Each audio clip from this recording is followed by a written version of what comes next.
The next video associated with this chapter has to do with validity, and this is a kind of a brief video, but simply stated, validity is how well a survey, an instrument, a test, a observation opportunity, for example, when teachers are evaluated, that's an observation, how well it measures what it is that assessment is intended to measure. There are a number of ways to do this, and the book itself actually goes into a lot more than what we need to cover here. But basically, I want to focus on four types. There is content, there is criterion, and actually we're going to divide that into two types, concurrent and predictive, and then construct validity. The content validity has to do with, for example, a math test. Does the assessment itself measure a specific type of content? Concurrent validity has to do with whether or not a new type of assessment has anything to do with an older version or a different version of assessment. So for example, if we have a scale that measures sense of belonging among elementary students, and we want to adapt that same kind of scale to another group, then that would be, we want to know for sure that it's still measuring what it's supposed to, and that is conducted through concurrent validity. Sometimes we want to be able to predict a later behavior. Most recently, you, whether you know it or not, have been forced through this type of assessment with the GRE. The GRE is a assessment that is a measure of predicted success in graduate school. It's not the measure, but it's considered a measure. Now, how well that assessment, that GRE assessment, predicts that you might do in graduate school is dependent upon something called predictive validity. And finally, construct validity has to do with whether or not a assessment is able to measure a construct. For example, the job involvement scale that we looked at earlier, whether or not that really is an accurate measure of how you feel about job involvement is based upon construct validity. Now, where does all this stuff come from? This comes from experts, basically, of whether or not a math test really measures math or measures something else.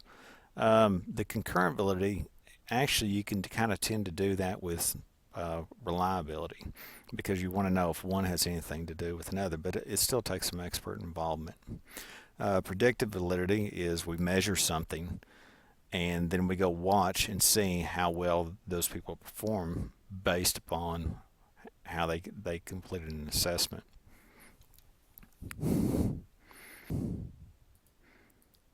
The last thing I want to do is talk about this relationship between validity and reliability. And generally I do this as a class exercise, but it's really hard for this to translate through a distance education, so I'm just going to take us through this. I want you to imagine a situation where we have a person who has a rifle that is mounted in a set of stocks, and they're shooting at a target.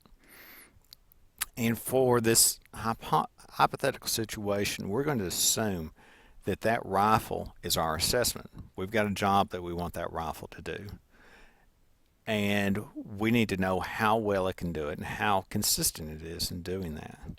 So in this situation, we have our rifle firing, and the idea is for it to hit right in the center, in the bullseye. So here we have a situation in which the rifle, or our assessment, is not hitting the target, and it's not being very consistent. So this is a situation where the assessment is not valid and it's not reliable. It's not doing what we want it to do, and it's not consistent in the way that it does it. Here we have our target, our rifle, hitting all in the same spot. It's consistently hitting in the same spot, but it is not hitting where we want it to hit. So here's a situation where a rifle is reliable, or in this case, the assessment is reliable. but it's not valid. It can be very, very consistent and still not do what we want it to do.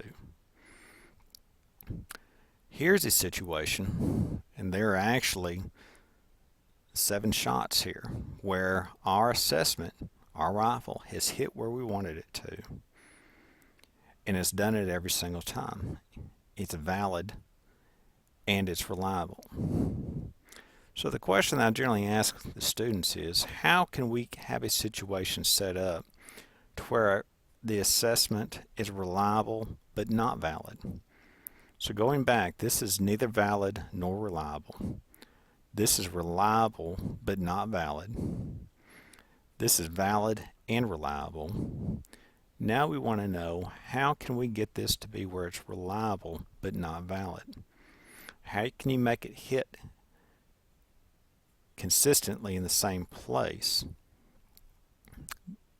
but not do it where we want it to? Well, ultimately the answer is it can't. Or excuse me, how can we make it valid but not reliable? How can we make it hit where we want it to but not do it every time? Well, if it's valid, if it does what we want it to, which is hit in the center, it's going to be reliable. That is the very definition of reliability. If it does what we want it to, it has to be reliable. So something that is valid is inherently reliable. Now, a lot of times you'll hear speakers, if you go to conferences, listen to people talk about assessments they've conducted. They'll say, oh, it's a valid and reliable assessment. Well, yeah, no kidding. If it's valid, it is reliable. Try to make it valid without being reliable. It can't be done. Well, there's an example of somebody who doesn't really comprehend the relationship between validity and reliability.